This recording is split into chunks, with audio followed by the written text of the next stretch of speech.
عليكم. معكم الأستاذ محمد صلاح، أستاذ مادة علوم الحياة والأرض بمجموعة مدارس فلورنس. J'ai le plaisir aujourd'hui d'animer pour vous et avec vous un cours intitulé La classification des roches sédimentaires.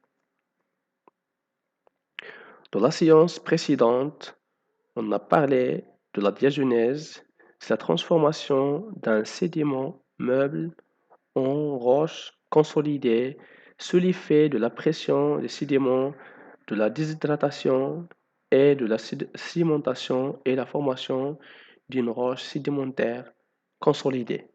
Donc, la roche sédimentaire, c'est une roche formée toujours à la surface du globe par dépôt de particules aux sédiments dans un bassin. Les sédiments constitutifs proviennent soit du transport de particules détritiques depuis le lieu d'érosion continentale vers le bassin, soit de l'activité biologique, soit de précipitations chimiques.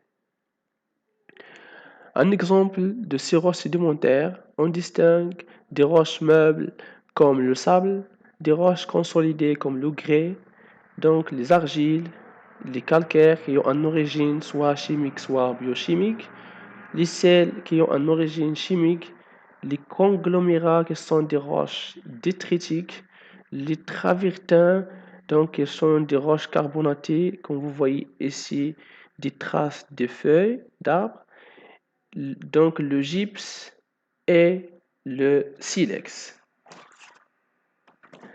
Cette grande diversité de ces roches sédimentaires est due à la diversité de l'origine des sédiments constitutifs des roches et à la diversité du milieu de sédimentation.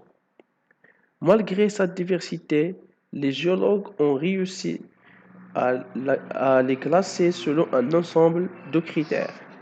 Alors, quels sont les critères qui nous permettent de classer ces roches sédimentaires? Parmi ces critères, on distingue donc la classification granulométrique, c'est-à-dire selon la taille des constituants. Selon la taille des constituants, on distingue trois classes. La première, ce sont les rudites. Ce sont des roches dont la taille des constituants est supérieure à 2 mm. Donc, les arénites, la taille des constituants est entre 2 mm et 63 micromètres. Et les lutites qui ont donc une taille inférieure à 63 micromètres. Concernant les rudites, on distingue donc les blocs comme vous voyez dans cette photo, les graviers et les galets.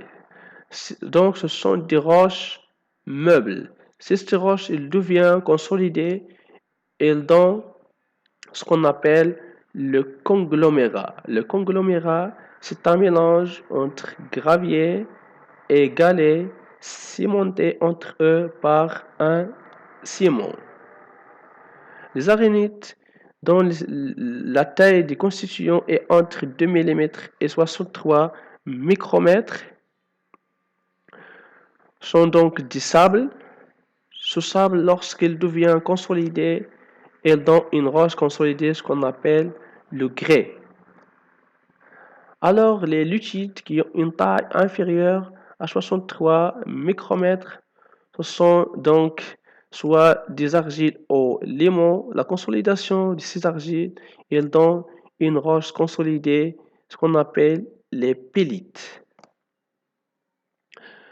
Le deuxième critère, c'est la classification de ces roches sédimentaires selon l'origine de leur constituant. Donc, selon l'origine de leur constituant, on distingue des roches détritiques dont les éléments détritiques provenant de l'érosion de roches préexistantes, comme les argiles, les marnes et les grès. On a des roches chimiques, c'est par précipitation des éléments dissous dans l'eau. Elles donnent donc des roches calcaires ou des évaporites comme le sel et le gypse. Et finalement, on a des roches biochimiques. C'est l'abondance des restes d'organismes à test siliceux. comme les diatomites et les radiolarites.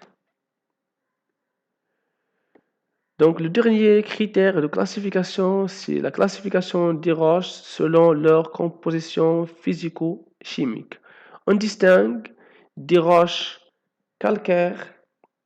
Ces roches calcaires sont souvent dures et effervescentes à HCl, comme la craie, le calcaire et les marnes. Les marnes, donc, c'est le mélange entre l'argile et le calcaire. Des roches argileuses, ce sont des roches tendres, rayables à l'angle et plastiques. Par exemple, les argiles. Des roches siliceuses, ce sont des roches très dures qui raient le verre. Meubles ou compacts, par exemple les sables, les grès et les puddings.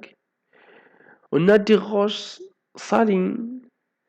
Ce sont donc des roches rayables à l'angle aussi et souvent cristallisées comme le sel-gemme et le gypse. Et finalement, des roches carbonatées, des roches carbonées, ce sont des roches sombres comme le charbon et le pétrole. Donc, en conclusion, les critères essentiels pour classifier les roches sédimentaires sont soit selon la taille des constituants, soit l'origine des constituants ou la composition physico-chimique. Les grands types donc de ces roches sédimentaires sont des roches détritiques comme le sable, les argiles, les limons, des roches chimiques comme le calcaire, le sel, la halite et des roches biochimiques comme la radiolarite. Pour le cycle sédimentaire, on a une roche mère, donc peut-être une roche carbonatée, roche sédimentaire, ou une roche magmatique, ou une roche métamorphique. Ces roches elles sont affectées par l'érosion, soit par l'érosion physique ou chimique. Le résultat de l'érosion, donc, elle est transportée par un agent de transport qui est l'eau ou le vent. Lorsque la vitesse de l'agent de transport diminue, elle dépose les sédiments, c'est la sédimentation. Ces sédiments ils sont transformés en roches consolidées par le phénomène de la diagenèse. Et on a donc formation des roches sédimentaires compactes. Ces roches sédimentaires compactes elles sont aussi, après des millions d'années, affectées par l'érosion et ainsi de suite. Merci pour votre attention.